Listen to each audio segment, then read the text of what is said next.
السلام عليكم brother عبد الحكيم. وعليكم السلام. كيف الحال? We've come here to Wood Green today to talk to brother Abdul Hakeem and listen from him about his journey to Islam. So inshallah we'll talk to you and you'll tell us the story. Inshallah.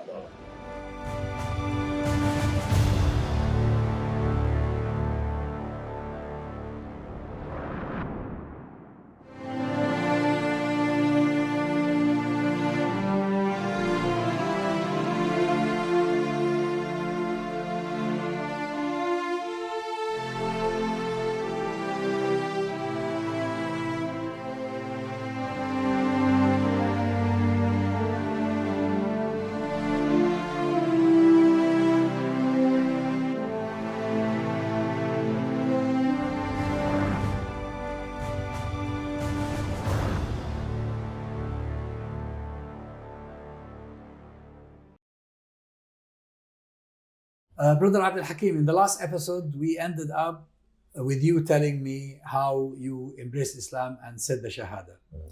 Now, what was the impact on your family? How did they respond to this? Okay, so like I said, I have 4 brothers and I had my parents. So when I was told that I'm a Muslim now, I knew, based on what I had been reading, I knew that I was going to completely change my life. I could feel it. So I think Allah inspired me to understand within myself, you're going to fully change as a person. So I understood that if I was to withdraw from my family and then the transformation was to take place and I wasn't really keeping much contact with them, then when they ended up seeing me after the transformation had taken place, then they might think I've gone crazy or I've been brainwashed or some madness. So I got this feeling that I'm gonna have to be very interactive with my family because I could feel a change is coming and I want them to see the reason the change is coming. So as I'm learning these new things or I'm trying to adapt to these new things in my life, I wanted to keep them in contact and up to date with, the transformation as it was gradually taking place. So, and were they accommodating? They didn't mind? Yeah, they were very accommodating. To be honest, I mean, me and my brothers are very similar. So we're deep thinkers, very verbally expressive. We like to exchange a lot of ideas. So when I came home and I told them, I think the next day, I'm a Muslim. Actually, before I told them I was a Muslim, I also realized to myself, you know what, if you tell them you're a Muslim, they're going to start asking you about Islam. And I didn't feel I knew what Islam was. I knew what the Quran was saying, but the concept of Islam, I didn't understand exactly what Islam is as a religion or whatever. So I realized I'm going to have to study a lot so I can answer their questions. So anyway, when I told them, they were just like, okay, they were accommodating. And they didn't understand what it meant. You understand? Because I'm coming back to them. None of them knew about Islam. So when you say I'm a Muslim, they don't know what Islam is. Yeah, what does that mean? You're just giving yourself a label. So they heard me say it and just continued to live their life, but they didn't cause me any problems. Then as I started to change the way I was behaving and I started to study in an Islamic college, and like I said, I was engaging with them a lot. So I was doing a lot of reading. And when I would be reading something, I would walk to my brothers. I would say, bro, read this, please. What do you think about it? And try and have discussions with them constantly. So they were not only were they seeing me gradually changing, but they were understanding what was leading to the change because I was sharing the ideas with them and showing them how I'm arriving at believing in these things through reasoning, because I'm expressing the way I'm reasoning in my mind to them and checking to see if they've got the same type of reasoning as me. So, yeah, I was doing that a lot, to be honest. I guess your brother, the one you told me about last time, that he was himself reading the Quran or read the Quran before you, probably he was more engaging? That's a good... they would just listen to me. To be honest, him specifically, he was just listening to me. But my brothers especially, and my family, they used to have used to have respect for me. Basically, I'm a leader. I'm a leading type of person. I don't follow people just, for any reason, and they know that if I do something, I think about it. Yeah. So when I would be saying what I was saying to them, they would listen to me. I think understanding that if Abdul Hakeem is saying something, there must be a good reason why he's saying it. So they would give me that respect and listen to me. And then one of my brothers, my brother who's just below me in age, is 2 years younger than me. A year later, well, it's funny actually, because when I started telling him about Islam, all of a sudden he started to pick up the Bible and start looking into the Bible. As a reaction, huh? Yeah, but he had never done this before. So I remember there were lectures of Ahmed Didat, and I used to bring them home and put them on and tell my family, come, let's watch this together. So him specifically, the brother that's younger than me, directly younger than me, I remember he used to watch Ahmed Didat videos, and he used to have the Quran, he used to have a notepad, and he used to have the Bible. So he would take the quotes Ahmed Didat's given from the Bible, pause it, and then go to the Bible, find the quote to make sure he's telling the truth, and he would write these notes down. And he was making extensive notes with the Ahmed Didat stuff. Well, that shows seriousness on his part. Definitely. So I remember one night, about to go to sleep, and I saw him reading the Bible, and I thought to myself, why are you reading the Bible? I'm telling you to read the Quran, and you've never been reading the Bible, but when I start saying read the Quran, you start reading the Bible. But I was making a lot of dua for my family. Every single day, I was begging Allah, please guide my family, all of them. Every day, multiple times a day, I kept on making dua every day. So anyway, I remember going to sleep one night. Before I went to bed, my brother's reading the Bible, like I said, and I was thinking, what's going on? So I woke up to pray Fajr, to go to the masjid. And as I've opened my door, he's opened his door, and he's rubbing his eyes, says, I want to become Muslim. I want to become Muslim. You saw a dream or something? I don't know. Like I said, when I'm going to my bedroom to go to sleep, he was reading the Bible. And I was worried about it. And when he woke up, he wanted to be a Muslim. He wanted to be a Muslim. And the thing is as soon as I opened my door, it's like he had been waiting for me to wake up. So it's like, I don't know if he stayed awake thinking all night, but it seems as soon as he was waiting for me to open my door and wake up so he could tell me.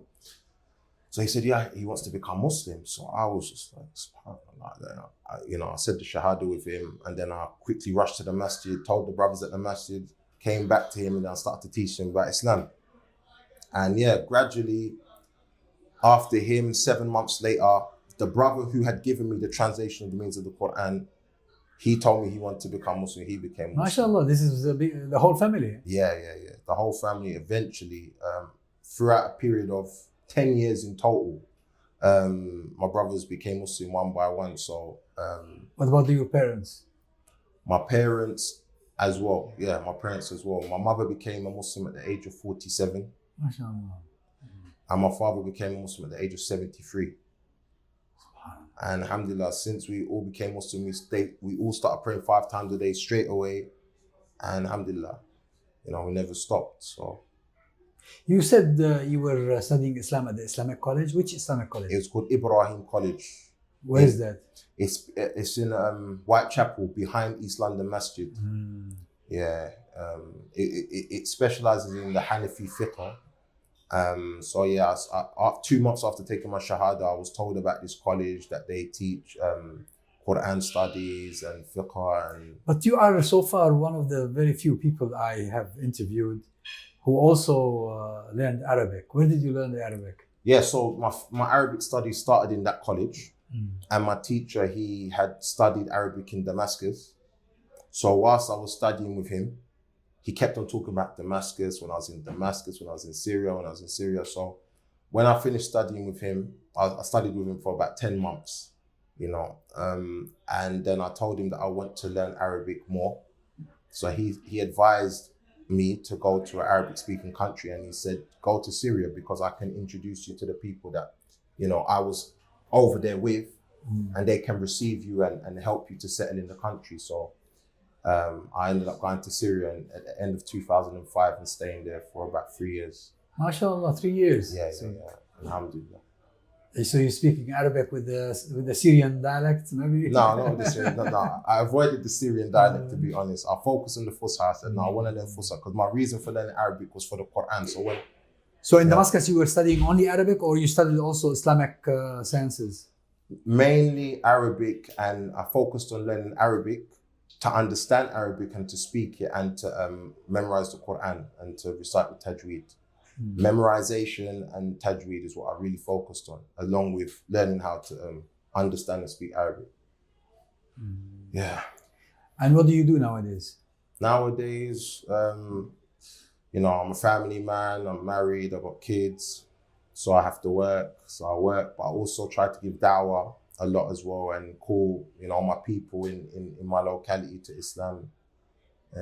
Yeah, when I visited you in Wood Green and saw you minding that arranging the da'wah material, and talking to people about Islam, is this something you do regularly? Well, at the moment it's like every Saturday in the way that you saw me doing it today, but since becoming a Muslim, to be honest, I've been looking for every opportunity to engage with people and to tell them about Islam. So if I'm on a bus, if I'm on a train, I would try to see if there's an opportunity for me to talk with people much more before. So you just start a discussion? Yeah, I try to just start a discussion with somebody. That's what I used to do. Nowadays, to be honest, I've stopped doing that as much. I still do it from time to time if I've got the right opportunity. But when I first became Muslim, that was the main way I used to engage with people, just randomly. If I feel like I've got enough time to strike a discussion with somebody, then yeah, that's what I would do. But yeah, the way you saw me doing it today is the way that I'm doing it mainly at the moment. Now, what about the challenges making that shift in life? It's not just about believing; it's also about behaving. Correct. Yeah. Any challenges? There's challenges, of course, but alhamdulillah, I think Allah made everything easy for me. But yeah, obviously in terms of learning just new stuff, it's just a whole new way of living. You understand? Learning how to pray, learning how to read Arabic, learning manners. Obviously, if you've been a non-Muslim for years, decades, then having to unlearn like behaviors that are un-Islamic and to learn the new behaviors. It's all a challenge to be a Muslim in practice fully, not just the obvious things that you do as a Muslim, praying and fasting. Those things are relatively easy in terms of physically doing them. Connecting with Allah is the real goal, obviously. So that's a constant thing that you're trying to do. But in terms of unlearning bad habits, in terms of conduct. But before I became Muslim, I'd already stopped smoking. I'd stopped having, relationships with women. I had already decided before finding out about Islam that if I'm going to have any relationships with women, I want to do it through marriage. So that wasn't really a challenge for me. But maybe two of the main challenges was music, leaving music, listening to music mainly, and watching movies and stuff, because I realized that watching certain movies is incompatible basically with being a proper Muslim. Yeah, but some movies are good. Some movies are good, but some movies are bad. And not all music is bad. Not all music is bad. Not all music is bad, but the type of music I used to listen to, I think it was quite bad, to be honest. Now, your area, Tottenham, is an infamous area. At least the impression some people have in London of that part of London, which witnessed in the past occasionally riots and things. More than once, yeah. People talk about gang culture, etc. How close are you to that environment? To be honest, I mean, before becoming a Muslim, Tottenham's a very small place, so you're exposed to it. The dominant culture is like the gang kind of culture, to be honest, in the type of community that I grew up in. So I did get involved in certain aspects of it, selling like drugs like weed or marijuana. You did that for a time? Yeah, I did that for a time, yeah, for about 2 to 3 years. And little crimes here and there. So, but like I said, before I became a Muslim, when I really started to ponder on the purpose of life and search for, you know, what my real purpose was, I started to gradually come away from a lot of these lifestyle choices. And I turned my back on, you know, these criminal activities and that type of negative behavior that is dominant in Tottenham, to be honest. And it's probably become more dominant in recent years. So when even before becoming a Muslim, I was distancing myself from those types of influences, like from amongst people that I knew. So it became apparent to them that I'm no longer, you know, trying to participate in that type of lifestyle. And I started to distance myself from them. And they would feel uncomfortable being around me because I wasn't involved in what they were doing. So naturally, there was a distance between me and them. And then when becoming a Muslim, it was much easier because I didn't really have those influences directly in my, you know, my social circle. So yeah, but because, like I said, Tottenham's a very small area, I still know the people, they still see me and I'll still have to interact with them. But I would utilize my relationships with them and our rapport that I had to actually try to give them dawah.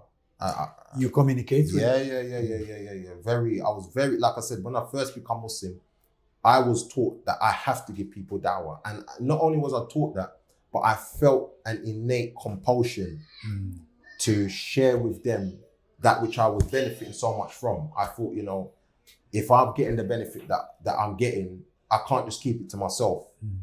And I just felt a compulsion to share it with people. So I did it with my family and I did it with my friends, and quite a few of my friends became Muslim as well.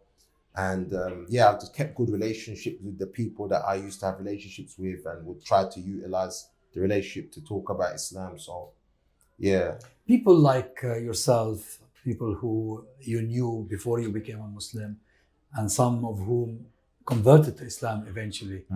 Do you ever talk about how to rescue these young men and women who are attracted by the gang culture? 100%, yeah. All the time, yeah. I'm always trying to, because I believe Islam has got the cure for every disease, has got the solution for every problem. That's what I've seen. Like, even just theoretically looking at the verses of the Quran, hearing the explanations of these verses by the scholars and looking at the Sunnah, I know 100% Islam has got the solution for every problem.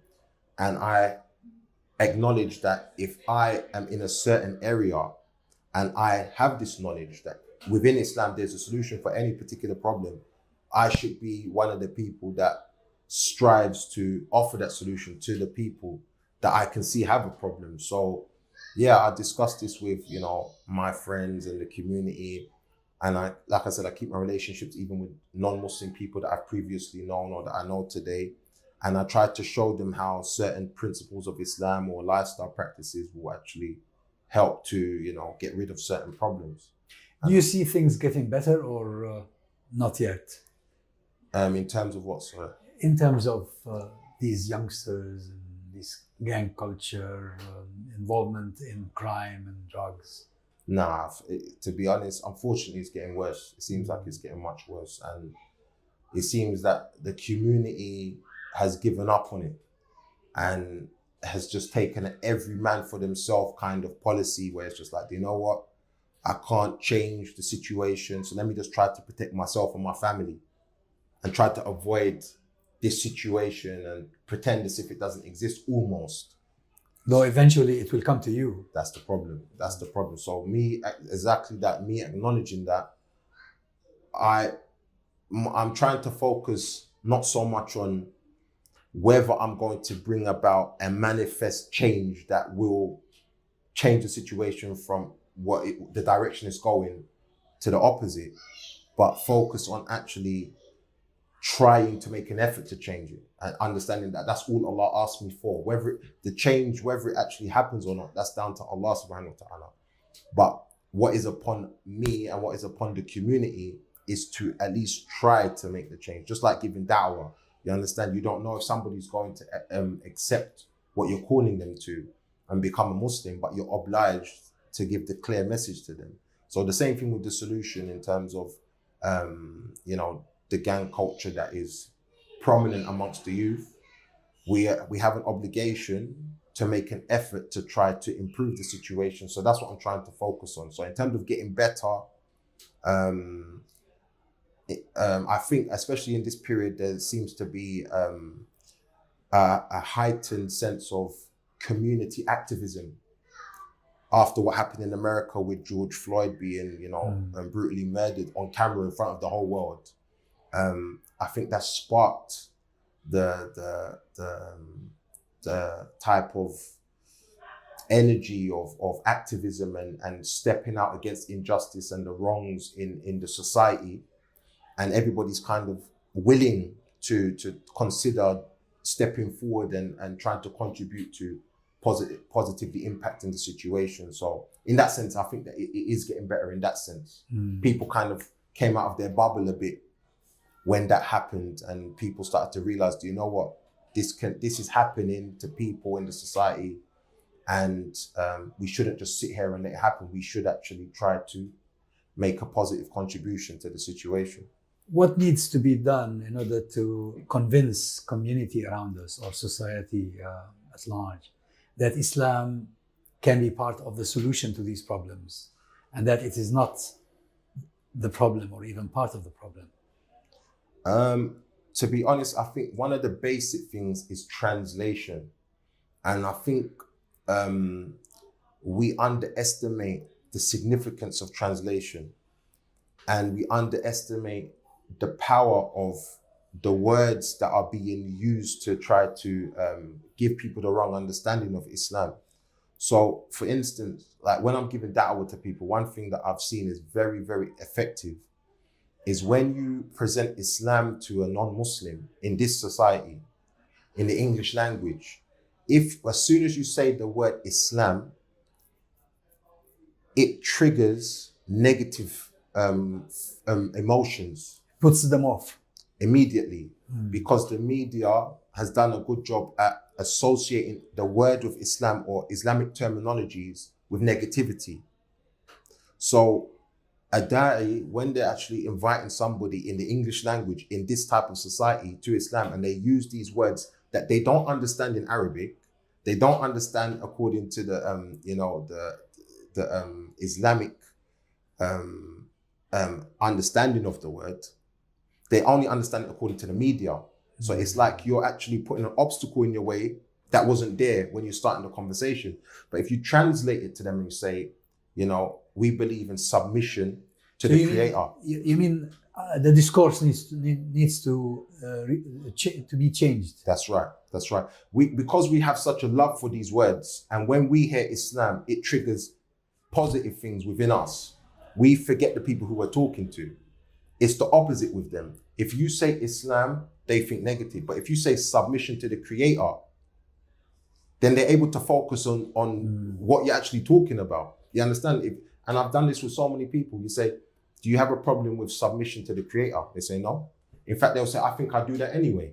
You understand? But if you say, do you have a problem with Islam? They say yes. But it's the same thing. You understand? Obviously, Islam comes with more context and it's linked to the Prophet Muhammad sallallahu alaihi wasallam.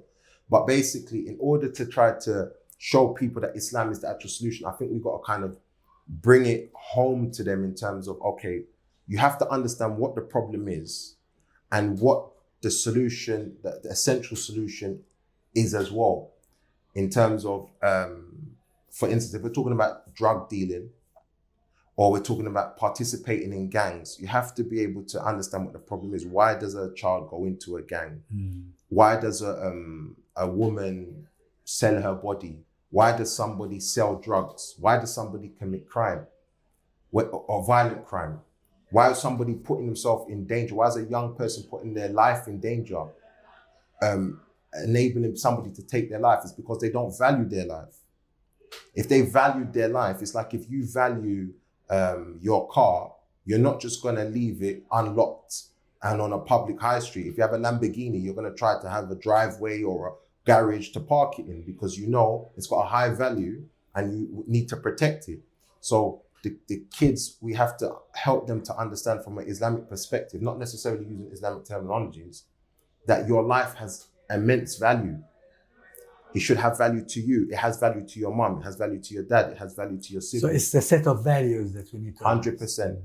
We need to try to show people how the value system that Islam teaches for everything around them.